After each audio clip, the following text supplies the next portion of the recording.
إن الحمد لله إن الحمد لله نحمده ونستعينه ونستغفره ونعوذ بالله من شرور أنفسنا ومن سيئات أعمالنا من يهده الله فلا مضل له ومن يضلل فلا هادي له وأشهد أن لا إله إلا الله وحده لا شريك له وأشهد أن لا إله إلا الله وحده لا شريك له وأشهد أن محمدا عبده ورسوله رب اشرح لي صدري ويسر لي أمري واحلل عقدة من لساني يفقهوا قولي ربي يسر ولا توسر وتمم بالخير وبك نستعين يا فتاح ربي زدني علما يا مقلب القلوب ثبت قلبي على دينك اللهم إني أسألك علما نافعا ورزقا طيبا وعملا مقبولا آمين يا رب العالمين. السلام علیکم ورحمۃ اللہ وبرکاتہ. آج ہم اللہ سبحانہ تعالیٰ کی توفیق سے جز 7 اسٹارٹ کریں گے. وَإِذَا سَمِعُوا مَا أُنزِلَ إِلَى الرَّسُولِ تَرَىٰ أَعْيُنَهُمْ تَفِيضُ مِنَ الدَّمْعِ مِمَّا عَرَفُوا مِنَ الْحَقِّ يَقُولُونَ رَبَّنَا آمَنَّا فَاكْتُبْنَا مَعَ الشَّاهِدِينَ. یہ آیت حبشہ کے رہنے والے عیسائیوں کے بارے میں نازل اللہ علیہ وسلم نے فرمایا ابوبکر صدیق اپنی آواز قدرے بلند کرو، اور حضرت عمر رضی اللہ تعالیٰ عنہ سے کہا اپنی آواز کچھ پست کرو. پھر اس کی لاسٹ آیت میں اللہ تعالیٰ فرمانیں گے تمام تعریفیں اللہ تعالیٰ کے لیے جس کی کوئی اولاد ہے نہ اس کا کوئی شریک ہے بادشاہت میں، اور نہ وہ کمزور ہے. یعنی کمزور لوگوں کو کسی کی مدد کی ضرورت پڑتی ہے نا، تو اللہ تعالیٰ طاقتور ہے، اللہ تعالیٰ قوت والا ہے، اللہ تعالیٰ ہر چیز پر قدرت رکھتا ہے، تو پھر اس کو کسی مدد کرنے کی کیا ضرورت ہے. الحمدللہ یہاں پر سورہ بنی اسرائیل ختم ہوتی ہے. اب انشاءاللہ ہم سورہ کہف شروع کریں گے. سورہ کہف مکی صورت ہے، اس کی 110 آیتیں ہیں، اور اس کے ساتھ بھی 70,000 فرشتے نازل ہوئے تھے، جیسا کہ سورہ فاتحہ، سورہ کہف، سورہ فاطر، سورہ انعام، سورہ سبا. اس کا شان نزول دیکھتے ہیں. مشرکین مکہ جب اسلام میں داخل ہو رہے تھے تو ان کو ڈر لگا کہ سارے کے سارے کوئی اسلام قبول نہ کرے، تو انہوں نے کیا تدبیر سوچی تھی. یہودیوں کے علماء کے پاس گئے اور انہوں نے کہا کہ ہم ایسا کیا پوچھیں جو نبی کریم صلی اللہ علیہ وسلم کو ان کی نبوت سے ہٹا سکیں. تو انہوں نے یہ 3 واقعوں کے متعلق سوال کرنے کے لیے کہا تھا. وہ کیا تھا؟ نمبر 1 نوجوان کے مطابق جو غار میں تھے، دوسرا جس کو اللہ نے مشرق اور مغرب کا سفر کروایا تھا، تیسرا روح کے متعلق سوال کر. کہف کے معنی ہے غار کے. اس میں اصحاب کہف کا واقعہ بیان کیا گیا، اس لیے اس صورت کو کہف کہا جاتا ہے. اس کی ابتدائی 10 آیت اور آخری 10 آیت کی فضیلت احادیث میں بیان کی گئی ہے. جو ان کو یاد کرے گا اور پڑھے گا وہ فتنہ دجال سے محفوظ رہے گا.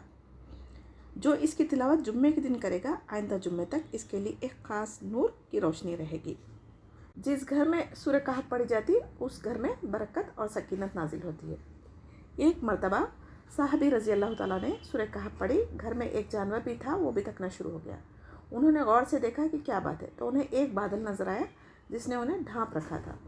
تو صحابی رضی اللہ تعالیٰ نے اس واقعے کا ذکر جب نبی کریم صلی اللہ علیہ وسلم سے کیا تو آپ صلی اللہ علیہ وسلم نے فرمایا اسے پڑھا کرو، قرآن پڑھتے وقت سکینت نازل ہوتی ہے. سورہ کہف کی شروع کی 10 آیتوں اور آخر کی 10 آیتوں میں عقیدہ درست کیا گیا، اور درمیان میں 4 کہانیاں ہیں. نمبر 1 اصحاب الکہف جس میں ایمان کی آزمائش تھی.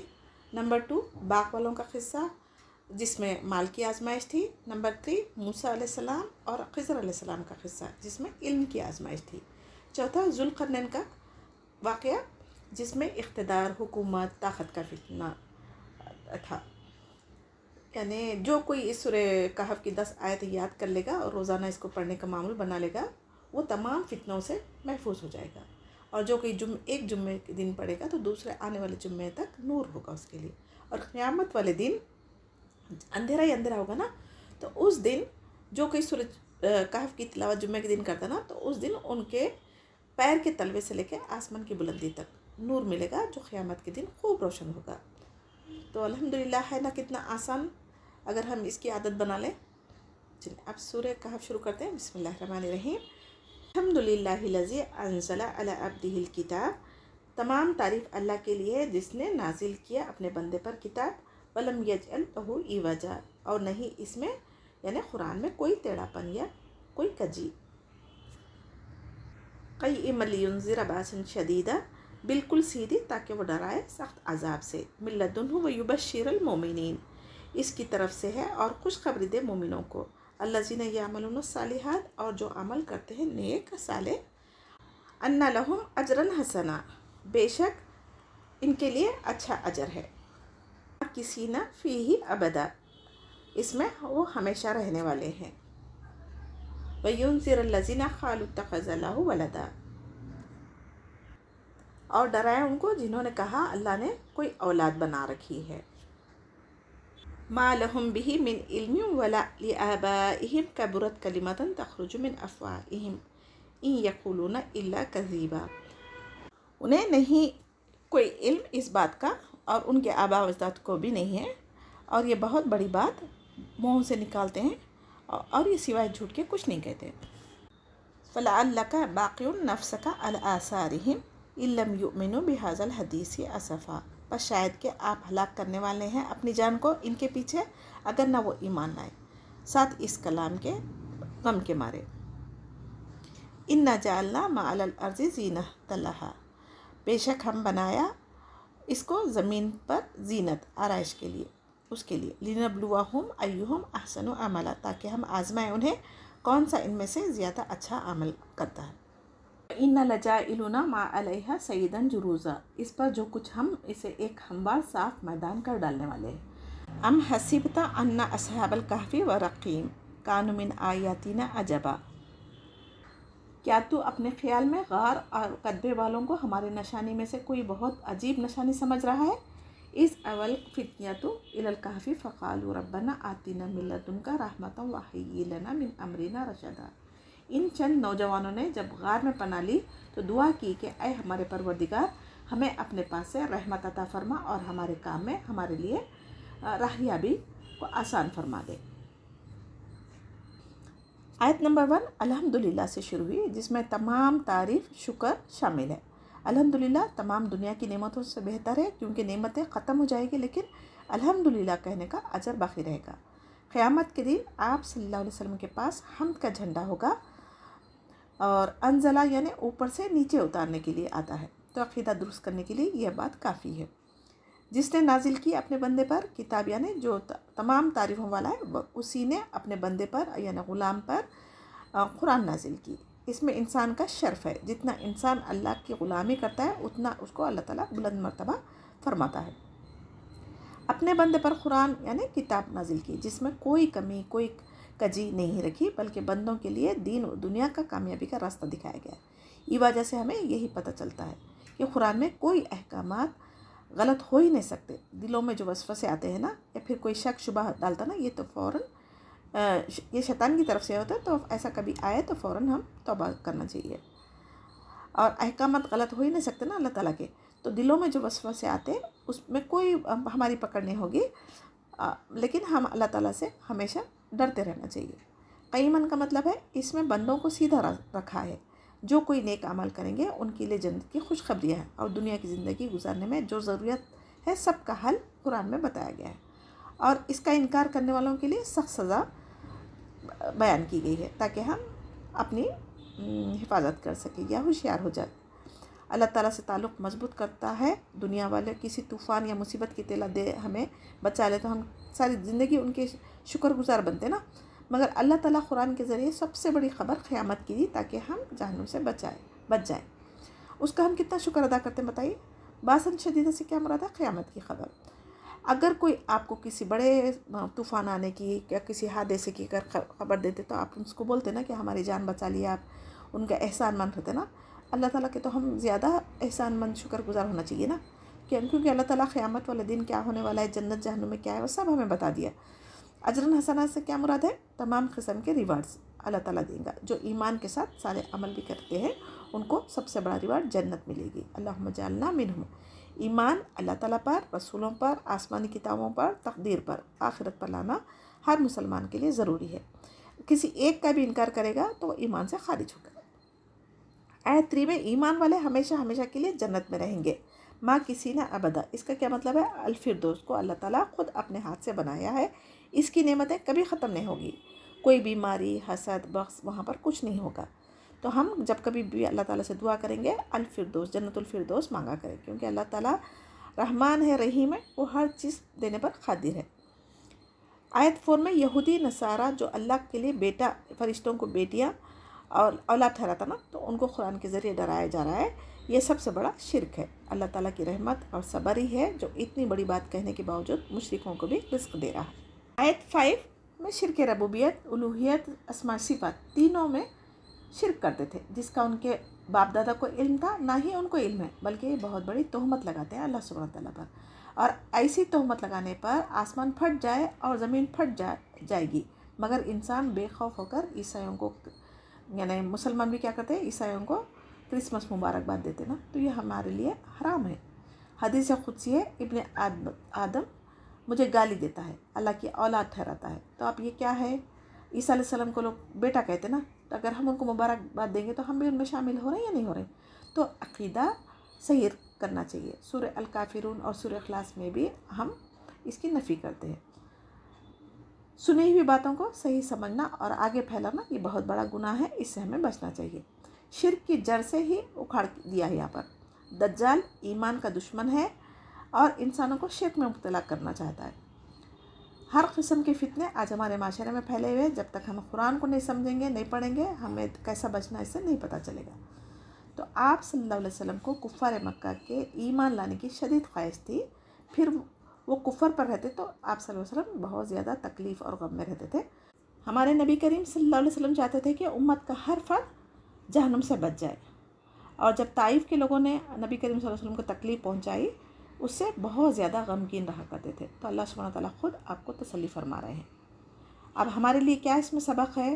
ہمارا کام بھی قیامت تک آنے والوں تک اللہ کا پیغام پہنچائے. اگر وہ مانے ٹھیک ہے، نہیں مانے ان کا معاملہ اللہ کے سپرد کرنا چاہیے.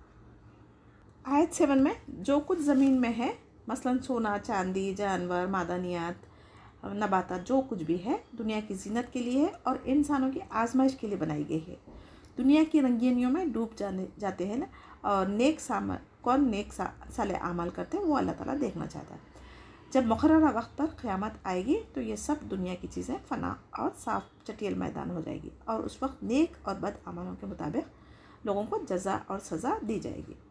دنیا کا گھر اولاد کے لیے ہم کافی محنت کرتے نا، مگر آخرت کے گھر کے لیے جہاں ہمیشہ رہنا ہے کوئی تیاری نہیں کرتے، نہ بچوں کو اس کے لیے تیار کرتے.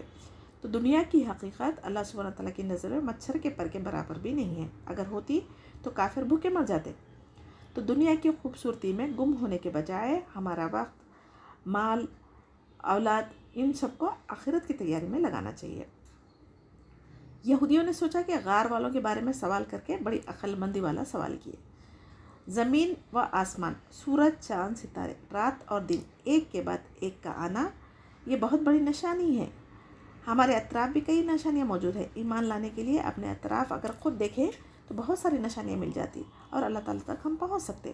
ایمان بچانے کے لیے یہ کچھ نوجوان اس غار میں جا کر بیٹھ گئے تھے. انہیں اصحاب الرقیم بھی کہا جاتا ہے. کیا ہمیں بھی قرآن کا ساتھی کہا جا سکتا ہے؟ یعنی ہمارا رشتہ قرآن سے کتنا مضبوط ہے، غور و فکر کرنا ضروری ہے نا. تو ہجرت مشکل کام ہے. ان اصحاب کہف سے مومنوں کو دین بچانے کے لیے ہجرت حبشہ کے لیے تیار کیا گیا تھا. یہ نوجوان امیر گھرانوں سے تھے، مگر دین ایمان بچانے کے لیے اپنی زندگی لگا دی تھی. شرک اور کفر سے بچنے کے لیے، دقیانوس بادشاہ کے ظلم سے بچنے کے لیے آ کر غار میں پناہ لے لی تھی اور اللہ سبحانہ تعالیٰ سے دعا کی تھی، اے اللہ اپنے پاس سے رحمت عطا فرما، ہدایت فرما اور آسانی فرما. یعنی اس سے ہمیں کیا پتہ چلتا؟ دعا مومن کا ہتھیار ہے. فتیتن کا مطلب کیا ہے؟ نوجوان لوگ. تو جوانی کی عبادت اللہ تعالیٰ کو سب سے زیادہ پسندیدہ ہے. تو ان لوگوں نے جوانی میں ہجرت کر لی تھی دین اور ایمان بچانے کے لیے. فَضَرَبْنَا عَلَىٰ آذَانِهِمْ فِي الْكَهْفِ سِنِينَ عَدَدًا، بس ہم نے ان کے کانوں میں گنتی کے کئی سال تک اس غار میں پردے ڈال دیے تھے. ثُمَّ بَعَثْنَاهُمْ لِنَعْلَمَ أَيُّ الْحِزْبَيْنِ، پھر ہم نے انہیں اٹھا کھڑا کیا، ہم یہ معلوم کر لیں کہ دونوں گروہ میں سے انتہائی مدت کو احصیٰ لما لبثوا امدا، جو انہوں نے گزاری کس نے زیادہ یاد رکھی. نقص علیک نبأهم بالحق انہم فتیۃ آمنوا بربہم وزدناہم ہدی، ہم ان کا صحیح واقعہ آپ صلی اللہ علیہ وسلم کے سامنے بیان فرما رہے ہیں. یہ چند نوجوان اپنے رب پر ایمان لائے تھے اور ہم نے ان کی ہدایت میں ترقی دی تھی.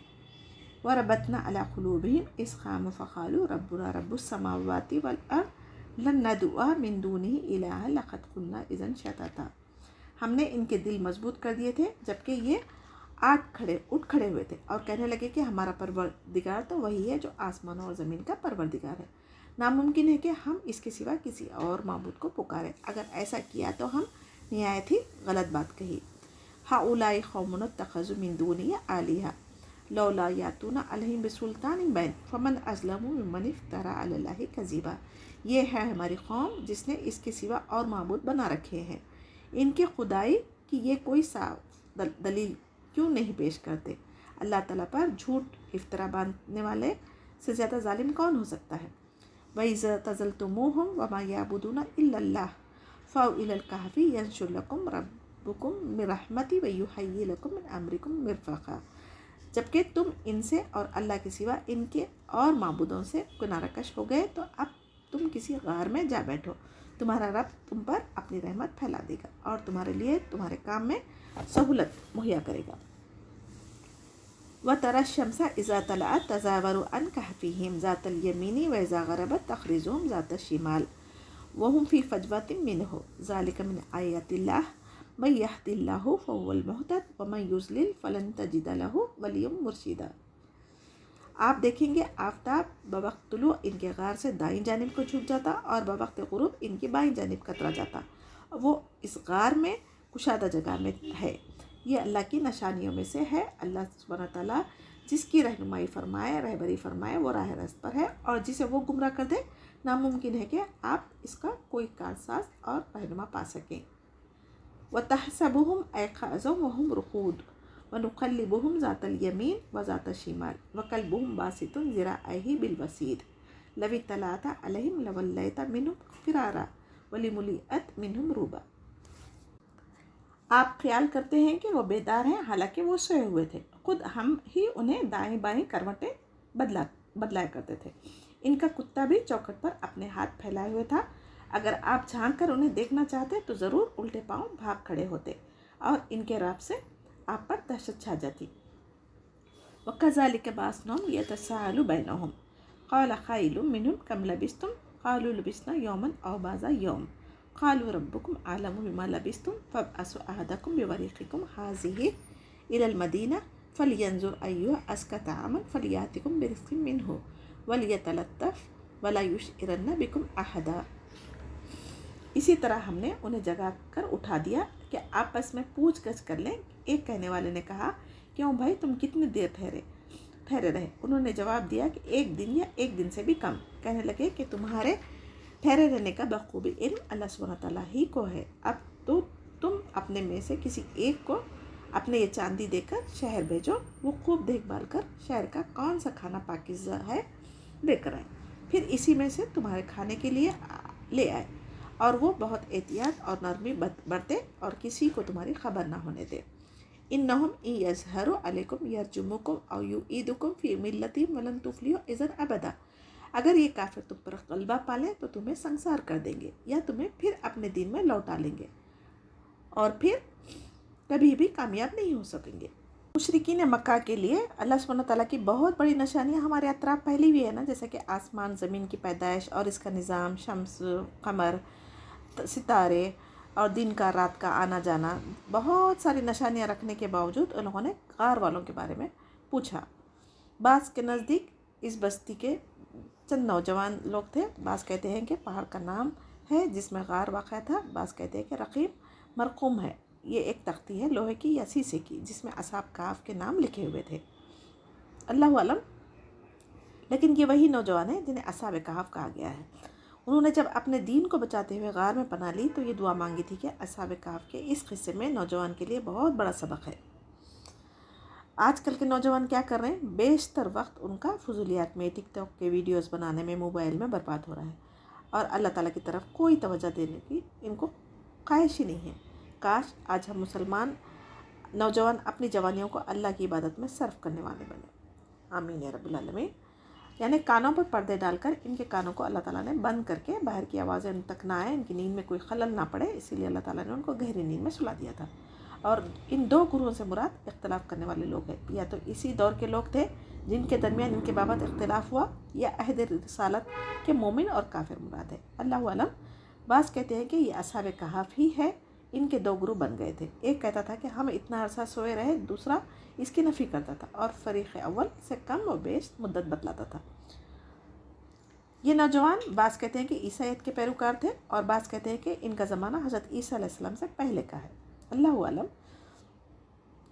بادشاہ دقیانوس جو لوگوں کو بت کی عبادت کرنے اور ان کے نام کی نظر و نیاز کرنے کی ترغیب دیتا تھا، تو اللہ تعالیٰ نے ان چند نوجوانوں کے دلوں میں یہ بات ڈال دی کہ عبادت کے لائق تو صرف ایک اللہ ہی ہے، جو آسمان و زمین کا خالق ہے، کائنات کا رب ہے، جس سے معلوم ہوتا ہے کہ ان کی تعداد 9 تھی یا اس سے بھی کم تھی، یعنی فتیہ جو ہے نا، یہ ورڈ 9 سے 10 سے کم والے الفاظ کے لیے استعمال ہوتا ہے۔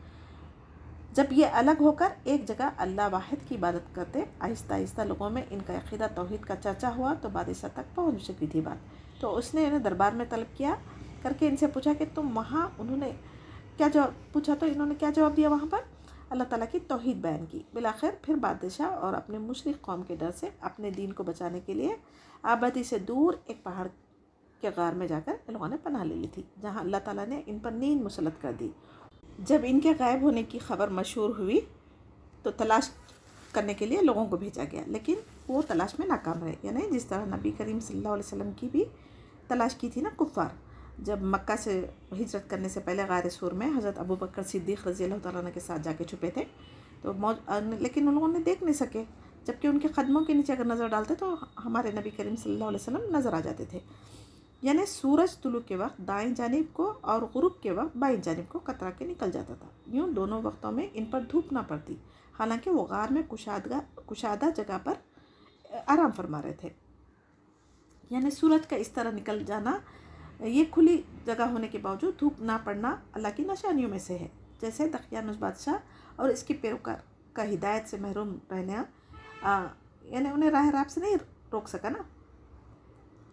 جب بیدار ہوئے، محسوس ہوا کہ ان کی آنکھیں کھلی تو ان کو محسوس ہوا کہ ابھی کچھ دیر پہلے ہم یہاں پر لیٹے تھے۔ بعض کہتے ہیں کہ زیادہ کروٹیں بدلنے کی وجہ سے وہ بیدار نظر آتے تھے تاکہ ان کے جسموں کو مٹی نہ کھا جائے، یہ ان کی حفاظت کے لیے اللہ تعالیٰ نے انتظام فرمایا تھا، کوئی ان کے قریب نہ جا سکا تھا، یعنی جس طرح ہم نے انہیں اپنی قدرت سے سلا دیا تھا، اسی طرح 309 سال کے بعد ہم نے ہی انہیں اٹھایا، اس حال میں کہ ان کے جسم اسی طرح صحیح سلامت تھے۔ جب نیند سے اٹھے تو پھر ان کو ظاہر سی بات ہے بھوک بھی لگی ان کو، تو ان لوگوں نے کیا کیا، اپنے ساتھ جو پیسہ تھا نا، ان کے پاس چاندی کا جو سکہ، وہ دے کے کسی ایک آدمی کو شہر کی طرف بھیجا اور ان سے کہا کہ احتیاط سے کام لے تاکہ لوگ ہمیں پہچان نہ لیں، جس ایمان کو بچانے کے لیے ان لوگوں نے غار میں آ کے پناہ لی تھی، اپنا خاندان، اپنا رشتہ دار، اپنے دوست احباب سب کو چھوڑ کے ہجرت کی تھی نا غار کی طرف، تو کہیں وہ پھر ہمارا بیکار نہ ہو جائے، پھر وہ لوگ ہمیں اپنے آبائی دین پر لوٹانے کے لیے زبردستی کریں گے، تو انہوں نے تاکید کر کے ایک اپنے ساتھی کو بھیجا۔ جب وہ سکہ لے کے شہر گیا تو 300 سال قبل کا بادشاہ دقیانوس کے زمانے کا تھا نا، تو جو دکاندار کو اس نے دیا کھانے کی چیزیں، تو دکاندار حیران ہو گیا اور اس نے اپنے ساتھی دکان والے کو دکھایا، تو وہ بھی دیکھ کر حیران ہو گیا، جبکہ اصحاب کہف کا ساتھی یہ کہتا رہا کہ میں اسی شہر کا باشندہ ہوں اور کل ہی یہاں سے گیا ہوں، لیکن اس کل کو 3 صدیاں گزر چکی تھی نا، تو لوگ کس طرح اس بات کا یقین کریں گے؟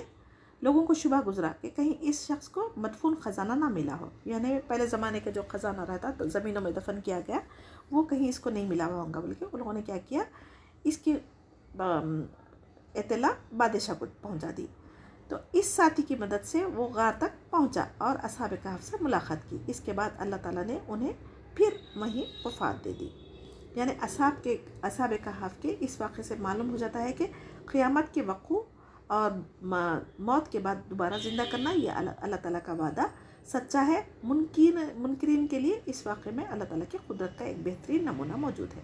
اس سے ہمارے لیے کیا سبق ملتا؟ ظالم حکمران کے سامنے بھی حق بات کہنا افضل جہاد ہے۔ جس کو اللہ تعالیٰ ہی جوانی میں ہدایت دے اور جس کو گمراہ کر دے تو کوئی ہدایت نہیں دے سکتا نا، تو اللہ تعالیٰ سے ہمیں طلب ہدایت مانگنی چاہیے۔ جب اللہ تعالیٰ کی نشانیوں میں غور و فکر کرتے تو انہیں ضرور ہدایت ملتی۔ وَكَذَلِكَ آثَرْنَا عَلَيْهِمْ لِيَعْلَمُونَ أَنَّ وَعْدَ اللَّهِ حَقٌّ وَأَنَّ السَّاعَةَ لَا رَيْبَ فِيهَا إِذْ يَتَنَازَعُونَ بَيْنَهُمْ أَمْرَهُمْ فَقَالُوا ابْنُوا عَلَيْهِمْ بُنْيَانًا۔ ہم نے اسی طرح لوگوں کو ان کے حال سے آگاہ کر دیا کہ وہ جان لیں کہ اللہ کا وعدہ بالکل سچا ہے، قیامت میں کوئی شک نہیں۔ ربهم اعلم بهم قال الذين غلبوا على امرهم لنتخذن عليهم مسجدا۔ جبکہ وہ اپنے امر میں آپس میں اختلاف کر رہے تھے، کہنے لگے کہ ان کے غار پر ایک عمارت بنا لو، ان کے رب ہی ان کا حال کا زیادہ عالم ہے۔ جن لوگوں نے ان کے بارے میں غلبہ پایا وہ کہنے لگے کہ ہم تو ان کے آس پاس مسجد بنا لیں گے۔ سَيَقُولُونَ ثَلَاثَةٌ رَابِعُهُمْ كَلْبُهُمْ وَيَقُولُونَ خَمْسَةٌ سَادِسُهُمْ كَلْبُهُمْ رَجْمٌ بِالْغَيْبِ۔ کچھ لوگ تو کہتے ہیں کہ اصحاب کہف 3 تھے اور چوتھا ان کا کتا تھا، کچھ کہیں گے کہ 5 تھے، چھٹا ان کا کتا تھا۔ وَيَقُولُونَ سَبْعَةٌ وَثَامِنُهُمْ كَلْبُهُمْ قُلْ رَبِّ أَعْلَمُ بِعِدَّتِهِمْ مَا يَعْلَمُهُمْ إِلَّا قَلِيلٌ فَلَا تُمَارِ فِيهِمْ إِلَّا مِرَاءً ظَاهِرًا وَلَا تَسْتَفْتِ فِيهِمْ مِنْهُمْ أَحَدًا۔ غیب کی باتوں کا یعنی 5 تھے، چھٹا ان کا کتا تھا، غیب کی باتوں میں اٹکل کے 3 نہیں لگانے چاہیے۔ کچھ کہیں گے کہ وہ 7 ہے اور 8واں ان کا کتا۔ آپ کہہ دیجئے کہ میرا پروردگار ان کی تعداد بخوبی جاننے والا ہے، انہیں بہت ہی کم لوگ جانتے ہیں، بس آپ ان کے مقدمے میں صرف سرسری گفتگو ہی کریں اور ان میں سے کسی سے ان کے بارے میں پوچھ گچھ بھی نہ کریں۔ وَلَا تَقُولَنَّ لِشَيْءٍ إِنِّي فَاعِلٌ ذَلِكَ غَدًا، اور ہرگز کسی کام پر یوں نہ کہنا کہ میں اسے کل کروں گا، إِلَّا أَن يَشَاءَ اللَّهُ، مگر ساتھ ہی انشاءاللہ کہہ لینا چاہیے۔ وَاذْكُر رَبَّكَ إِذَا نَسِيتَ وَقُلْ عَسَىٰ أَن يَهْدِيَنِ رَبِّي لِأَقْرَبَ مِنْ هَٰذَا رَشَدًا، اور جب بھی بھولے اپنے پروردگار کی یاد کر لیا کرنا اور کہتے رہنا کہ مجھے پوری امید ہے کہ میرا رب مجھے اس سے بھی زیادہ ہدایت کے قریب کی بات کی رہبری کرے گا۔ وَلَبِثُوا فِي كَهْفِهِمْ 300 سِنِينَ وَازْدَادُوا تِسْعًا، وہ لوگ اپنے غار میں 300 سال تک رہے اور 9 سال اور زیادہ گزارے۔ قُلِ اللَّهُ أَعْلَمُ بِمَا لَبِثُوا لَهُ غَيْبُ السَّمَاوَاتِ وَالْأَرْضِ، آپ کہہ دیں اللہ ہی کو ان کے ٹھہرنے کی مدت کا بخوبی علم ہے، آسمانوں اور زمین کا غیب صرف اسی کو حاصل ہے۔ أَبْصِرْ بِهِ وَأَسْمِعْ مَا لَهُم مِّن دُونِهِ مِّن وَلِيٍّ وَلَا يُشْرِكُ فِي حُكْمِهِ أَحَدًا، سوائے اللہ کے ان کا کوئی مددگار نہیں، اللہ تعالیٰ اپنے حکم میں کسی کو شریک نہیں کرتا۔ وَاتْلُ مَا أُوحِيَ إِلَيْكَ مِن کِتَابِ رَبِّكَ لَا مُبَدِّلَ لِكَلِمَاتِهِ، تیری جانب جو تیرے رب کی کتاب وحی کی گئی ہے اسے پڑھتا رہے، اس کی باتوں کو کوئی بدلنے والا نہیں ہے۔ وَلَن تَجِدَ مِن دُونِهِ مُلْتَحَدًا، اور نہ ہی تو ہرگز کوئی پناہ کی جگہ نہ پائے گا۔ وَاصْبِرْ نَفْسَكَ مَعَ الَّذِينَ يَدْعُونَ رَبَّهُمْ بِالْغَدَاوَةِ وَالْعَشِيِّ يُرِيدُونَ وَجْهَهُ وَلَا تَعْدُ عَيْنَكَ عَنْهُمْ، اور اپنے آپ کو انہی کے ساتھ رکھا کر جو اپنے پروردگار کو صبح و شام پکارتے ہیں اور اسی کے چہرے کے ارادے رکھتے ہیں، یعنی رضامندی چاہتے ہیں۔ تُرِيدُ زِينَةَ الْحَيَاةِ الدُّنْيَا وَلَا تُطِیعْ مَنْ أَغْفَلْنَا قَلْبَهُ عَنْ ذِکْرِنَا وَاتَّبَعَ هَوَاهُ وَكَانَ أَمْرُهُ فُرُوطًا، خبردار تیری نگاہیں اس سے نہ ہٹنے پائیں کہ دنیاوی زندگی کے ٹھاٹھ کے ارادے میں لگ جائے۔ دیکھ اس کا کہنا نہ ماننا جس کے دل کو ہم نے اپنے ذکر سے غافل کر دیا اور جو اپنی خواہشات کے پیچھے پڑا ہوا ہے۔ یہودیوں اور نصارہ آپس میں جھگڑا کر رہے تھے کہ قیامت کے دن ہمیں کیسے اٹھایا جائے گا، روح سے یا جسم کے ساتھ۔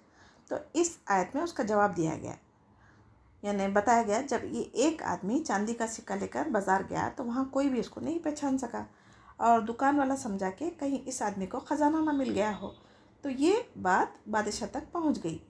تو وہ لاکھ اپنی صفائی پیش کرنے کی کوشش کی لیکن لوگوں کو یقین نہیں آ رہا تھا، تو اس نے کیا کیا، اپنے ساتھیوں کے پاس غار میں لے کر گیا جہاں لوگوں نے انہیں دیکھ لیا، پھر انہیں موت آ گئی۔ یہ معجزہ دکھایا گیا کہ منکرین قیامت جو ہے نا ان کو دکھایا گیا کہ یہ اتنے قدیم سالوں کے جو نوجوان تھے ان کو 309 سال اس غار میں زندہ رکھ کے اللہ تعالیٰ دوبارہ اٹھا سکتا، تو کیا قیامت کے دن تمہیں نہیں اٹھا سکتا کیا؟ تو اللہ تعالیٰ کا وعدہ سچا ہے، مومنوں کو اکیلا نہیں چھوڑتا، قیامت ضرور آئے گی، مردے ضرور زندہ کیے جائیں گے، جنت اور دوزخ اعمالوں کے مطابق دیے جائیں گے۔ قرآن و حدیث میں جو کچھ اللہ تعالیٰ کے وعدے ہیں بیان کیے گئے وہ سب سچے ہیں۔ مومن کو اللہ کے وعدے پر مطمئن ہونا چاہیے۔ ان کی موت دیکھ کر بادشاہ اور تمام لوگ نے اس غار پر کیا کیا، مسجد بنانے کا ارادہ کر لیا۔ اس کا صحیح علم اللہ سبحانہ تعالیٰ کو ہے۔ امت مسلمہ کی شریعت میں قبروں کو عبادت گاہ بنانے والوں پر لعنت کی گئی ہے۔ اور بدترین لوگ وہ ہیں جو قبروں پر مسجدیں بناتے ہیں۔ کہف کی تعداد کا صحیح علم کسی کو نہیں تھا سوائے اللہ سبحانہ تعالیٰ کو۔ کوئی کہتا تھا 3، چوتھا ان کا کتا، 5، چھٹا ان کا کتا، کوئی کہتے کہ 7 اور 8واں ان کا کتا۔ اللہ عالم، یہ بحث میں نہیں پڑھنا چاہیے، اور ہماری شریعت میں کتے کو رکھنا جائز نہیں ہے، گھروں میں کتا پالنا جائز نہیں ہے۔ آپ صلی اللہ علیہ وسلم کو تاکید کی گئی ہے کہ بحث و تکرار میں نہ پڑے اور نہ ہی اس کے بارے میں کسی سے پوچھا کرے، جو وحی کے ذریعے آپ کو بتا دیا گیا اسی پر اکتفا کرے۔ تو ہمیں بھی جتنا کچھ سمجھ میں آ گیا قرآن میں اسی پر قائم رہنا چاہیے، کسی اور مذہبوں کی کتابوں میں اس کے بارے میں کیا ہے وہ جاننے کی کوشش کرنے سے بچنا چاہیے۔ آیت 23 میں آپ صلی اللہ علیہ وسلم انشاءاللہ کہنا بھول گئے تھے اور کہہ دیا تھا کہ کل میں بتاؤں گا۔ تو یہاں پر نبی کریم صلی اللہ علیہ وسلم کو بھی اللہ تعالیٰ نے بتا رہے ہیں کہ اپنی مرضی سے کوئی بھی کام نہیں کر سکتے نا، تو جب تک اللہ تعالیٰ نہ چاہے میں کل کروں گی نہیں کہہ سکتے۔ تو اسی کی وجہ سے اللہ تعالیٰ نے 10-15 دن تک وحی کا سلسلہ منقطع کر دیا تھا، جس پر یہود و نصارہ تانے دینے لگے تھے، تو جس سے آپ بہت زیادہ غم تکلیف ہوتی تھی۔ تو اللہ تعالیٰ یہاں پر آیت 24 میں بتا رہے ہیں کہ اگر کبھی بھول بھی گئے انسان تو جب یاد آ جائے انشاءاللہ تعالیٰ کہنا چاہیے۔ انشاءاللہ کا معنی کیا ہے؟ اگر اللہ نے چاہا تو۔ مگر جب کبھی ہم دعا کریں گے، دعا کرتے وقت کبھی بھی انشاءاللہ نہیں کہنا چاہیے۔ یہودیوں نے آپ صلی اللہ علیہ وسلم سے 3 سوال پوچھے تھے نا، تو روح کی حقیقت کیا ہے، اصحاب کہف، ذوالقرنین کون تھے؟ تب آپ صلی اللہ علیہ وسلم نے کہا میں کل جواب دوں گا، لیکن 15 دن وحی لے کر جبرائیل علیہ السلام نہیں آئے، جس سے آپ بہت زیادہ غمگین تھے نا، تو تب یہ سورہ کہف نازل ہوئی۔ تو اس میں تاکید کی جا رہی کہ جب کبھی کوئی کام کا ارادہ کریں تو ہم کریں گے نہیں بول سکتے، مومنوں کو کیا چاہیے؟ انشاءاللہ، اگر اللہ نے چاہا۔ تو انسان کو ہمیشہ اللہ سبحانہ تعالیٰ پر سچا یقین اور امید رکھنا چاہیے، وہی ہماری ہدایت کرے گا اور رہنمائی کرنے کے لیے کافی ہے۔ آیت 25 میں وہ لوگ غار میں 309 سال قمری سال رہے۔ قرآن کی اس آیت میں بتا دیا گیا ہے کہ 300 شمسی سال ہے۔ اللہ عالم، اگر کوئی اس مدت میں بحث کر رہے ہیں تو کہہ دیں کہ اللہ عالم، زمین و آسمان میں جو کچھ ہے اللہ ہی اسے خوب جانتا ہے، اور اپنے حکم اور فیصلوں میں کسی کو شریک نہیں کرتا، وہ دیکھنے سننے والا ہے۔ یہ اللہ تعالیٰ کی صفات بیان کی گئی ہے۔ شریعت کی سزاؤں پر اعتراض کرنا کفر ہے۔ آیت 27 میں اللہ سبحانہ تعالیٰ نبی کریم صلی اللہ علیہ وسلم کو مخاطب کیا، اور یہ تمام انسانیت کے لیے بھی ہے، حکم ہے، جو قرآن حدیث میں وحی کے ذریعے جو احکامات دیے گئے ہیں اس کو بار بار پڑھیں، سمجھیں اور عمل کریں۔ اس کی باتیں بدلنے والی نہیں ہیں۔ رب کے لفظ میں محبت ہے، اپنائیت ہے، ماں کی ممتا، پالنے والا، سب کچھ آ جاتا ہے اس میں، تو اس کے سوائے کوئی پناہ کی جگہ نہیں ہے۔ آپ صلی اللہ علیہ وسلم کے ساتھ غریب کمزور صحابہ کرام بیٹھے رہتے تھے نا، تو قریش کے سرداروں کو ان کے ساتھ بیٹھنا پسند نہیں تھا اور انہیں آپ صلی اللہ علیہ وسلم سے دور کرنے کہا تھا۔ تو آپ صلی اللہ علیہ وسلم نے سوچا کہ اگر میں ان کو ہٹا دوں تو شاید یہ مشرکین مکہ کے سردار بھی ایمان لے آئیں گے، تو سختی سے اللہ تعالیٰ نے آپ کو یہاں منع کر دیا ہے۔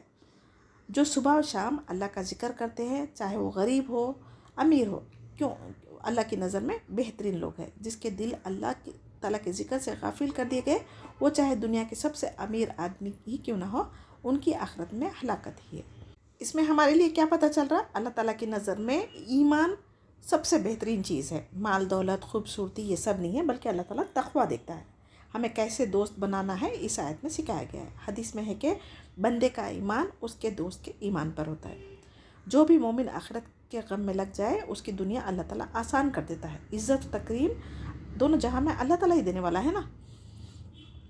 تو حدیث میں ہے فقراء مہاجرین جنت میں 40 سال پہلے داخل کیے جائیں گے یا 500 سال پہلے۔ اللہ عالم، جس کے پاس گھر، شوہر، اولاد اور نوکر ہو وہ بادشاہوں کے برابر ہے، مگر ہم ناشکری کرتے رہتے نا۔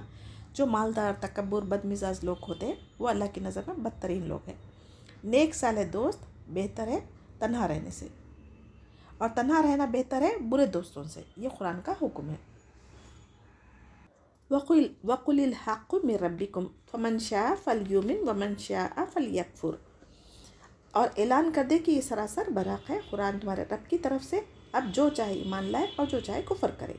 إِنَّا أَعْتَدْنَا لِلظَّالِمِينَ نَارًا أَحَاطَ بِهِمْ سُرَادِقُهَا، ظالموں کے لیے ہم نے وہ آگ تیار کر رکھی ہے جس کی قناتیں انہیں گھیر لیں گی۔ وَإِن يَسْتَغِيثُوا يُغَاثُوا بِمَاءٍ كَالْمُهْلِ يَشْوِي الْوُجُوهَ، اور وہ فریاد رسی چاہیں گے تو ان کی فریاد رسی اس پانی سے کی جائے گی جو تیل کی تلچھٹ جیسا ہوگا، وہ جس سے چہرے بھون دیے جائیں گے۔ بیس الشراب وساعت مرتفقہ، بڑا برا ہی پانی ہے اور بڑی بری آرام کی جگہ یعنی جہنم ہے۔ ان الذین آمنوا وعملوا الصالحات انا لا نضیع اجر من احسن عملا، یقیناً جو لوگ ایمان لائے اور نیک اعمال کرے تو ہم کسی نیک عمل کرنے والے کا ثواب ضائع نہیں کرتے۔ اولئک لہم جنات عدن تجری من تحتہم الانہار، ان کے لیے ہمیشہ باقی رہنے والی جنتیں ہیں، ان کے نیچے نہریں جاری ہوں گی۔ یحلون فیہا من اساور من ذہب ویلبسون ثیابا خضرا من سندس واستبرق متکئین فیہا علی الارائک، سبز رنگ کے نرم و باریک اور موٹے ریشم کے لباس پہنے ہوں گے، وہاں تختوں کے اوپر تکیے لگائے ہوئے ہوں گے۔ نعم الثواب و حسنت مرتفقہ، کیا خوب بدلہ ہے، کس قدر عمدہ آرام گاہ۔ ضرب لہم مثل رجلین جعلنا لأحدہما جنتین من عناب وحففناہما بنخل وجعلنا بینہما زرعا، اور انہیں ان دو شخصوں کی مثال بھی سنا دے جن میں سے ایک کو ہم نے 2 باغ انگور کے دے رکھے تھے اور جنہیں کھجور کے درختوں سے ہم نے گھیر رکھا تھا اور دونوں کے درمیان کھیتی لگا رکھی تھی۔ کلتا الجنتین آتت اکولہا ولم تظلم منہ شیئا وفجرنا خلالہما نہرا، دونوں باغ اپنا پھل خوب لائے اور اس میں کسی طرح کی کمی نہ کی، اور ہم نے ان باغوں کے درمیان نہر جاری کر رکھی تھی۔ وکان لہ ثمر فقال لصاحبہ وہو یحاورہ انا اکثر منک مالا واعز نفرا، الغرض ان کے پاس میوے تھے، ایک دن اس نے باتوں ہی باتوں میں اپنے ساتھی سے کہا میں تجھ سے زیادہ مالدار ہوں اور جتھے کے اعتبار سے زیادہ مضبوط بھی ہوں۔ ودخل جنتہ وہو ظالم لنفسہ، اور یہ اپنے باغ میں گیا اور تھا اپنے جان پر ظلم کرنے والا۔ قال ما اظن ان تبید ہذہ ابدا، کہنے لگا میں خیال نہیں کر سکتا کہ کسی وقت بھی یہ برباد ہو جائے۔ وما اظن الساعۃ قائمۃ ولئن رددت الی ربی لاجدن خیرا منہا منقلبا، اور نہ میں قیامت کو قائم ہونے والی خیال کرتا ہوں، اگر بالفرض میں اپنے رب کی طرف لوٹایا بھی جاؤں گا تو یقیناً میں اس لوٹنے کی جگہ اس سے بھی زیادہ بہتر پاؤں گا۔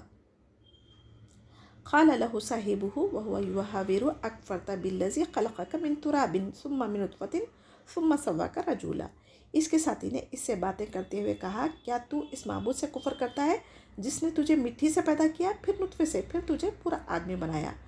لکنہ هو اللہ ربی ولا اشرک بربی احدا، لیکن میں تو عقیدہ رکھتا ہوں کہ وہی اللہ میرا پروردگار ہے، میں اپنے رب کے ساتھ کسی کو شریک نہ کروں گا۔ جیسا کہ نبی کریم صلی اللہ علیہ وسلم کے ساتھ غریب کمزور صحابہ کرام ہی بیٹھے رہتے تھے نا، تو قریش کے سرداروں کو ان کے ساتھ بیٹھنا پسند نہیں تھا اور انہیں آپ صلی اللہ علیہ وسلم سے دور کرنے کا حرکت کرتے تھے۔ تو آپ صلی اللہ علیہ وسلم نے سوچا کہ اگر میں ان کو ہٹا دوں تو شاید یہ مشرکین مکہ کے سردار ایمان لے آئیں گے، تو اللہ سبحانہ تعالیٰ نے یہاں پر سختی سے منع کر دیا۔ جو صبح شام اللہ کا ذکر کرتے، چاہے وہ غریب ہو، اللہ کی نظر میں بہترین لوگ ہیں۔ جس کے دل اللہ تعالیٰ کے ذکر سے غافل کر دیے گئے، وہ چاہے دنیا کے سب سے امیر بھی ہو تو آخرت میں ہلاکت میں ڈالے جائیں گے۔ اور اللہ تعالیٰ کی نظر میں کیا چیز کی اہمیت بتائی گئی یہاں پر؟ تقویٰ، اور ایمان جس کے پاس ہوگا، تقویٰ ہوگا، وہی اللہ سبحانہ تعالیٰ کی نظر میں بہترین انسان ہے۔ جو بھی مومن آخرت کے غم میں لگ جائے، اس کی دنیا اللہ تعالیٰ آسان کر دیتا ہے اور اس کو دنیا میں عزت و تکریم دونوں جہاں میں عطا فرماتا ہے۔ حدیث مبارکہ میں ہے فقراء مہاجرین جنت میں 40 سال پہلے داخل کیے جائیں گے یا پھر 500 سال، اللہ عالم۔ اور ہم جیسے لوگوں کے پاس گھر ہے، شوہر ہے، اولاد ہے، نوکر ہے، اور پھر بھی ہم کیا کرتے ہیں؟ بادشاہوں کے برابر ہم زندگی گزار رہے ہیں لیکن ناشکری کرتے رہتے ہیں۔ تو جو مالدار، تکبر، بدمزاج لوگ ہوتے ہیں وہ اللہ تعالیٰ کی نظر میں سب سے بدترین لوگ ہیں۔ تو نیک سالہ دوست بہتر ہے تنہا رہنے سے، اور تنہا رہنا بہتر ہے برے دوستوں سے، یہ قرآن کا حکم ہے۔ اس آیت میں اعلان کر دیا گیا ہے کہ قرآن تمہارے رب کی طرف سے حق ہے، اب جو چاہے ایمان لائے اور جو چاہے کفر کرے، اللہ سبحانہ تعالیٰ کی شان میں کوئی فرق نہیں ہوگا، بلکہ انسان خود کفر کر کے، شرک کر کے اپنا نقصان کرتا ہے۔ ظالموں کے لیے اللہ تعالیٰ جہنم کا عذاب تیار کر کے رکھا ہے، جو اطراف سے اسے آگ گھیری ہوئی ہے، اور آگ کی دیواروں میں جب وہ پانی کے لیے فریاد کریں گے تو انہیں یعنی تیل کی طرح تلچھٹ جیسا پانی دیا جائے گا، جس کی تپش سے ان کے چہرے جل جائیں گے. جب یہ پئیں گے تو ان کی آنتڑیاں پگھل جائیں گی. دوزخ بہت بری جگہ ہے. اس سے بچنے کے لیے یہ ابھی وقت ہے، ہم توبہ استغفار کر کے اپنی اصلاح کر لیں. اللہم اجرنا من النار، اللہم اجرنا من النار، اللہم اجرنا من النار. جب کبھی قرآن میں جہنم کے عذاب کا ذکر کیا جاتا تو فوراً ہی نیک صالح لوگوں کے لیے جو اجر تیار رکھا ہے جنت کا تذکرہ کرتا ہے، تو مومنوں کے اندر جنت حاصل کرنے کا شوق جذبہ پیدا ہو جائے اور گناہوں سے بچ جائیں. اللہ تعالیٰ کی مصلحت، اللہ تعالیٰ کی رحمت وہی بہتر جاننے والا ہے. آیت 31 میں تاکید فرمائی گئی کہ نیک صالح عمل کرنے والوں کے لیے جنات العدن، جس میں نہریں جاری ہے. کون سی نہریں ہیں؟ دودھ کی، پانی کی، شہد کی، شراب کی. اور وہاں پہننے کے لیے کیا دیا جائے گا؟ ریشم کا کپڑا، اور موٹا ریشم، باریک ریشم، اور سونے چاندی کے کنگن. یعنی پچھلی شریعتوں میں آدمی جو ہوتے تھے نا، بادشاہ سردار لوگ سونے کے کنگن، چاندی کے کنگن اپنے ہاتھوں میں شان و شوکت کے لیے پہنا کرتے تھے. لیکن ہماری شریعت میں مرد حضرات کے لیے یہ پہننا حرام ہے. اور یہ کیسے جنت میں کیسے رہیں گے؟ وہاں کوئی بھی چیز حرام نہیں ہوگی، بلکہ اہل جنت جس کا خیال دل میں کریں گے، خواہش پیدا ہوگی، فوراً ان کے سامنے موجود کر دی جائیں گی، پیش کر دی جائیں گی. اور تختوں پر تکیہ لگائے ہوئے محفلوں میں ایک دوسرے کے سامنے بیٹھے ہوں گے، جو بہترین عمدہ مقام ہے، جہاں انبیاء، نبیاں، صحابہ، شہداء، صالحین کے ساتھ رہیں گے. یہ سب سے بڑی نعمت ہے نا. اور اس سے بھی بڑی نعمت کیا ہے؟ وہاں پر جنت میں اللہ سبحانہ تعالیٰ کا دیدار نصیب ہوگا. اللہم جعلنا منہم. اس آیت میں، آیت 32 میں مال کا فتنہ، اس کی مثال بیان کی گئی. بنی اسرائیل میں یا اہل مکہ میں سے ایک شخص مومن تھا اور دوسرا کافر، جن کے 2 باغات تھے. انگور کے باغات تھے اور اس کو کھجور کے درختوں سے گھیر دیا گیا تھا تاکہ انگوروں کی حفاظت کر سکے. دونوں باغوں میں کثرت سے پھل کی پیداوار تھی اور ان کے درمیان نہر جاری تھی جو باغوں کو سیراب کرتی تھی. کافر نے ایک دن مومن دوست سے کہا، میں مال میں، اولاد میں، نوکر چاکر میں تم سے زیادہ ہوں. جو کافر تھا وہ غرور تکبر سے مستقبل کے حسین خواب بھی دیکھ رہا تھا، امیدیں بھی لگا رہا تھا، اور اللہ کی گرفت سے غافل ہو چکا تھا، اور کہنے لگا اگر قیامت واقع ہو بھی جائے تو وہاں بھی مال اولاد سے نوازا جاؤں گا. جب وہ اپنے باغ میں جاتا اپنی جان پر ظلم کرتا، یعنی فخر تکبر کرنا بھی ظلم کہا گیا. کہنے لگا میں نہیں سمجھتا کہ یہ کبھی برباد ہوگا اور نہ ہی قیامت آئے گی. یعنی ایمانی غیرت جس کے اندر تھی، وہ اس کی باتیں سن کر مومن ساتھی نصیحت کرنا شروع کی. تو اپنے رب کے ساتھ کفر کیسے کر سکتا جس نے تجھے مٹی سے اور نطفے سے پیدا کیا؟ یا مٹی اور نطفے کو کیوں مینشن کیا گیا؟ جس انسان کو اپنی اصل پیدائش کا جو سبب بنا تھا، حقیر چیز نطفہ مٹی، تو اگر وہ یاد آ جائے گا تو پھر وہ غرور ناشکری پنے سے بچ سکتا نا. تو اس کا مقصد یہ تھا کہ اس ناشکر انسان کو یاد کروائے، خالق اور رب کی طرف توجہ دلائے. اللہ تعالیٰ کی تخلیق میں کوئی اس کا شریک نہیں، وہی ہر چیز کا خالق ہے اور قادر بھی ہے. تو مومن دوست کہا، میں اللہ سبحانہ تعالیٰ کی ربوبیت اور اس کی وحدانیت کا اقرار اور اعتراف کرتا ہوں، اور اس کے ساتھ میں کسی کو شریک نہیں ٹھہراتا. تکبر کا جواب میں کیا کہا؟ انہیں مٹی اور نطفے کو یاد دلایا. پھر آخرت کا انکار جو کر رہا تھا، تو اسے مٹی سے، نطفے سے جو تمہیں پیدا کیا، کیا وہ دوبارہ اٹھا نہیں سکتا کیا؟ اس سے اس کو سمجھانا چاہا. خود کو بڑا سمجھتا تھا. میں مٹی سے بنایا گیا انسان، بھلا کیسے تکبر کر سکتا؟ بتائیے. لولا اذ دخلت جنتک قلت ما شاء اللہ لا قوت الا باللہ ان ترانی انا اقل منک مالا وولدا. تو نے اپنے باغ میں جاتے وقت کیوں نہ کہا کہ اللہ کا چاہا ہونے والا ہے، کوئی طاقت نہیں مگر اللہ کی مدد سے. اگر تو مجھے مال اولاد میں اپنے سے کم دیکھ رہا تھا، فعسى ربی ان یؤتینی خیرا من جنتک فیرسل علیہا حسبانا من السماء فتصبح صعیدا زلقا. بہت ممکن ہے کہ میرا رب مجھے تیرے اس باغ سے بھی بہتر دے اور اس پر آسمانی عذاب بھیج دے تو یہ چٹیل اور چکنا میدان بن جائے. یصبح ماؤها قورا فلن تستطیع له طلبا. یا اس کا پانی نیچے اتر جائے اور تیرے بس میں نہ رہے کہ اسے تو ڈھونڈ لائے. وَأُحِيطَ بِثَمَرِهِ فَأَصْبَحَ يُقَلِّبُ كَفَّيْهِ عَلَى مَا أَنفَقَ فِيهَا وَهِيَ خَاوِيَةٌ عَلَى عُرُوشِهَا وَيَقُولُ يَا لَيْتَنِي لَمْ أُشْرِكْ بِرَبِّي أَحَدًا. اور اس کے سارے پھل گھیر لیے گئے، بس وہ اپنے اس خرچ پر جو اس نے اس میں کیا تھا اپنے ہاتھ ملنے لگا، اور وہ باغ تو اندھا الٹا پڑا تھا اور وہ شخص کہہ رہا تھا کہ کاش میں اپنے رب کے ساتھ کسی کو بھی شریک نہ کرتا۔ وَلَمْ تَقُلْ لَهُ فِئَةٌ يَنْصُرُونَهُ مِنْ دُونِ اللَّهِ وَمَا كَانَ مُنْتَصِرًا، اس کی حمایت میں کوئی جماعت نہ اٹھی کہ اللہ سے اس کا کوئی بچاؤ کرتی، اور نہ وہ خود ہی بدلہ لینے والا بن سکا۔ هُنَالِكَ الْوَلَایَّاتُ لِلَّهِ الْحَقُّ هُوَ خَیْرٌ ثَوَابًا وَخَیْرٌ عُقْبًا، یہیں سے ثابت ہے کہ اختیارات اللہ تعالیٰ برحق کے لیے ہے، وہ ثواب دینے اور انجام کے اعتبار سے بہت ہی بہتر ہے۔ وَاضْرِبْ لَهُم مَثَلَ الْحَیَاةِ الدُّنْیَا کَمَاءٍ أَنزَلْنَاهُ مِنَ السَّمَاءِ فَاخْتَلَطَ بِهِ نَبَاتُ الْأَرْضِ فَأَصْبَحَ هَشِيمًا تَذْرُوهُ الرِّيَاحُ وَكَانَ اللَّهُ عَلَىٰ كُلِّ شَيْءٍ مُقْتَدِرًا۔ ان کے سامنے دنیا کی زندگی کی مثال بھی بیان کرو، جیسے پانی جسے ہم آسمان سے اتارتے ہیں، اس سے زمین سرسبز یعنی ملا جلا نکلتا ہے، پھر آخرکار وہ چورا چورا ہو جاتا ہے، جسے ہوائیں اڑائے لیے پھرتی ہے۔ اللہ تعالیٰ ہر چیز پر قادر ہے۔ المال والبنون زینۃ الحیات الدنیا والباقیات الصالحات خیر عند ربک ثوابا وخیر عملا۔ مال و اولاد تو دنیا کی ہی زینت ہے، اور ہاں البتہ باقی رہنے والے نے کیا تیرے رب کے نزدیک ثواب ہے، اچھی توقع کی بہت بہتر امید رکھنی چاہیے۔ وَيَوْمَ نُسَيِّرُ الْجِبَالَ وَتَرَى الْأَرْضَ بَارِزَةً وَحَشَرْنَاهُمْ فَلَمْ نُغَادِرْ مِنْهُمْ أَحَدًا، اور جس دن ہم پہاڑ کو چلائیں گے اور زمین کو تو صاف کھلی ہوئی دیکھے گا، اور تمام لوگوں کو ہم اکٹھا کریں گے، ان میں سے ایک کو بھی باقی نہیں چھوڑیں گے۔ وَأُعْرِضُ عَلَىٰ رَبِّكَ صَفًّا لَقَدْ جِئْتُمُونَا كَمَا خَلَقْنَاكُمْ أَوَّلَ مَرَّةٍ بَلْ زَعَمْتُمْ أَلَّن نَّجْعَلَ لَكُمْ مَوْعِیدًا، اور سب کے سب تیرے رب کے سامنے صف بستہ حاضر کیے جائیں گے، یقیناً تم ہمارے پاس اسی طرح آئے جس طرح ہم نے تمہیں پہلی مرتبہ پیدا کیا تھا، لیکن تم تو اس خیال میں رہے کہ ہم ہرگز تمہارے لیے کوئی وعدے کا وقت مقرر کریں گے بھی نہیں۔ آیت 39 میں اللہ تعالیٰ کی نعمتوں کا شکر ادا کرنے کا طریقہ بتلایا گیا ہے۔ اگر کسی کو کوئی نعمت عطا کی گئی ہو تو وہ غرور تکبر کرنے کے بجائے ماشاء اللہ لا حول ولا قوت الا باللہ کہنا چاہیے۔ جو اللہ چاہے گا وہی ہوگا، کسی کو کوئی طاقت نہیں مگر اللہ کی مدد سے ہی ملے گا۔ دوسرے کے پاس جب نعمتیں دیکھیں تب بھی یہی دعا کرے اور برکت کی دعا دے، تاکہ نظر بد نہ لگے۔ نظر تقدیر پر حاوی ہو سکتی ہے۔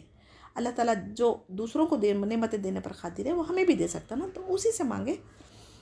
اور اگر تو مجھے مال اولاد میں اپنے سے کم دیکھ رہا ہے تو ممکن ہے کہ میرا رب مجھے تیرے باغ سے بھی زیادہ بہتر عطا کر دے، اس پر آسمانی عذاب بھیج دے اور صاف چٹیل میدان بن جائے، یا اس کے کنویں یا نہر کا پانی اتنا نیچے چلا جائے جس کو ڈھونڈ لانا کسی کی بس کی بات نہ ہو۔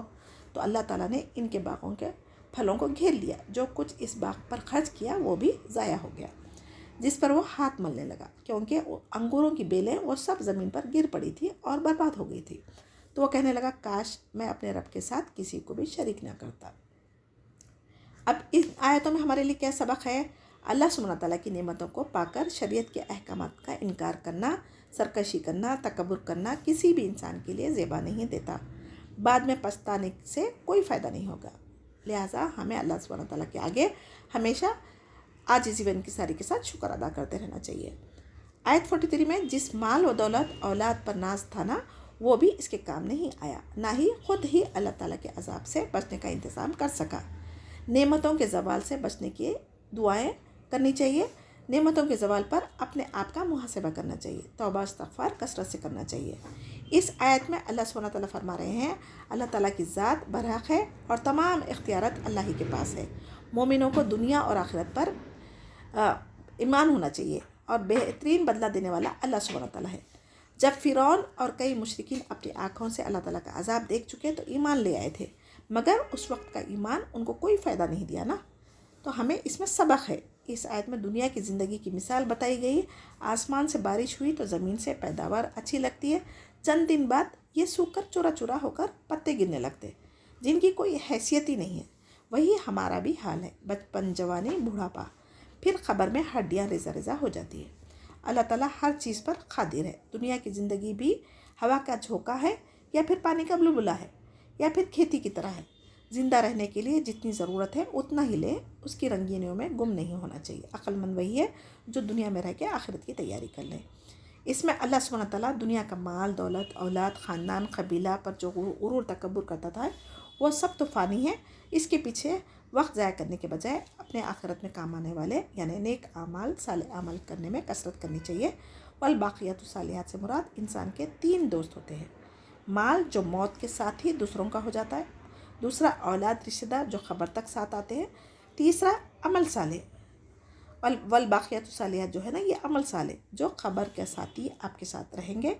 تیسرا کلمہ کثرت سے پڑھتے رہنا چاہیے۔ 5 فرض نمازیں، نوافل، دین کی تعلیم دوسروں کو دینا سیکھنا درجات بلند ہونے کا سبب بن سکتا ہے۔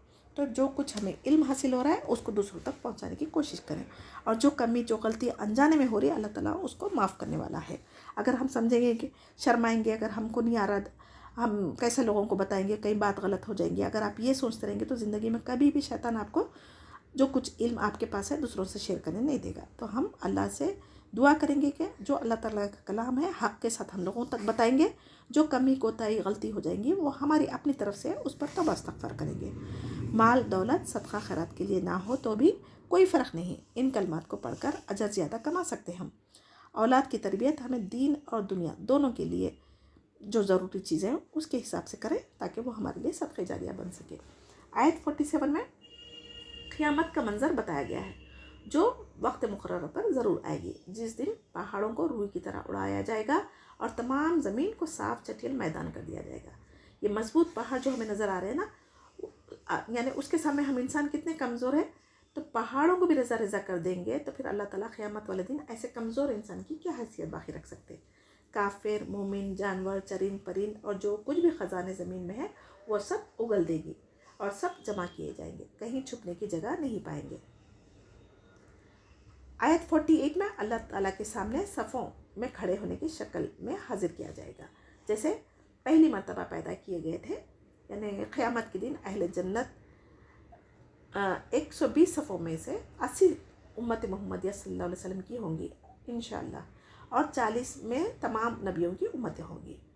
اللہ تعالیٰ قیامت کے دن آواز دے گا جس سے سب خوف زدہ ہو جائیں گے: اے میرے بندو، میں اللہ ہوں، میں رحمان رحیم ہوں، حاکم الحاکمین ہوں اور اسرع الحاسبین ہوں، جلدی حساب کتاب کرنے والا۔ آج تم پر کوئی خوف غم نہیں ہے، اپنی دلیل لے کر آؤ، سوال کیا جائے گا تم سے۔ فرشتوں کو حکم ہوگا صفوں میں بندوں کو کھڑا کرے، پھر وہ خود پہلے برائیوں کو پڑھے گا، پھر نیکیاں، اس کے آخر میں اللہ تعالیٰ کا لکھا ہوگا: جاؤ تمہاری بخشش کر دی گئی۔ جب بندہ خوش ہو جائے گا، ایسا ہی کافر کے ساتھ کیا جائے گا۔ سب سے پہلے حضرت ابراہیم علیہ السلام کو پہنائے جائیں گے کپڑے، کیونکہ ان کو آگ میں ڈالے وقت وہ ننگے کر دیے گئے تھے۔ ووضع الکتاب فتر المجرمین مشفقین مما فیہ ویقولون یا ویلتنا ما لہذا الکتاب لا یغادر صغیرۃ ولا کبیرۃ الا احصاها ووجدوا ما عملوا حاضرا ولا یظلم ربک احدا۔ اور نامہ اعمال سامنے رکھ دیے جائیں گے، پس تو دیکھے گا گناہگار اس کی تحریر سے خوف زدہ ہو رہے ہوں گے اور کہہ رہے ہوں گے: ہائے ہماری خرابی ہے، یہ کیسی کتاب ہے جس نے کوئی چھوٹا بڑا گناہ باقی رکھا ہی نہیں، ہر ایک کو گھیرا ہوا ہے۔ جو کچھ انہوں نے کیا تھا سب موجود پائیں گے، اور تیرا رب کسی پر ظلم نہیں کرے گا۔ وَإِذْ قُلْنَا لِلْمَلَائِكَةِ اسْجُدُوا لِآدَمَ فَسَجَدُوا إِلَّا إِبْلِيسَ كَانَ مِنَ الْجِنِّ فَفَسَقَ عَنْ أَمْرِ رَبِّهِ أَفَتَتَّخِذُونَهُ وَذُرِّيَّتَهُ أَوْلِيَاءَ مِن دُونِي وَهُمْ لَكُمْ عَدُوٌّ بِئْسَ لِلظَّالِمِينَ بَدَلًا۔ جب اللہ تعالیٰ نے فرشتوں کو حکم دیا آدم علیہ السلام کو سجدہ کرو تو انہوں نے سجدہ کیا سوائے ابلیس کے۔ ابلیس جنوں میں سے تھا۔ اللہ سبحانہ تعالیٰ یہاں پر انسان کا کھلا دشمن کہا ہے شیطان کو، تو شیطان کو ہم اپنا دشمن سمجھیں گے تو ہی ایسے ظالم سے ہم بچ سکتے۔ ما اشہدتہم خلق السماوات والارض ولا خلق انفسہم وما کنت متخذ المضلین عضدا۔ میں نے انہیں آسمانوں اور زمین کی پیدائش کے وقت موجود نہیں رکھا تھا اور نہ خود ان کی اپنی پیدائش میں، اور میں گمراہ کرنے والوں کو اپنا مددگار بنانے والا بھی نہیں ہوں۔ وَيَوْمَ يَقُولُ نَادُوا شُرَكَائِيَ الَّذِينَ زَعَمْتُمْ فَدَعُوهُمْ، اور جس دن وہ فرمائے گا کہ تمہارے خیال میں جو میرے شریک تھے انہیں پکارو، یہ پکاریں گے۔ فَلَمْ يَسْتَجِيبُوا لَهُمْ وَجَعَلْنَا بَيْنَهُمْ مَوْبِقًا، لیکن ان سے کوئی بھی جواب نہ دے گا، ہم ان کے درمیان ہلاکت کا سامان کر دیں گے۔ وَرَأَى الْمُجْرِمُونَ النَّارَ فَظَنُّوا أَنَّهُمْ مُوَاقِعُوهَا وَلَمْ يَجِدُوا عَنْهَا مَصْرِفًا، اور گناہ گار جہنم کو دیکھ کر سمجھ لیں گے کہ وہ اسی میں جھونکے جانے والے ہیں، لیکن اس سے بچنے کی کوئی جگہ وہ نہیں پائیں گے۔ وَلَقَدْ صَرَّفْنَا فِي هَذَا الْقُرْآنِ لِلنَّاسِ مِنْ كُلِّ مَثَلٍ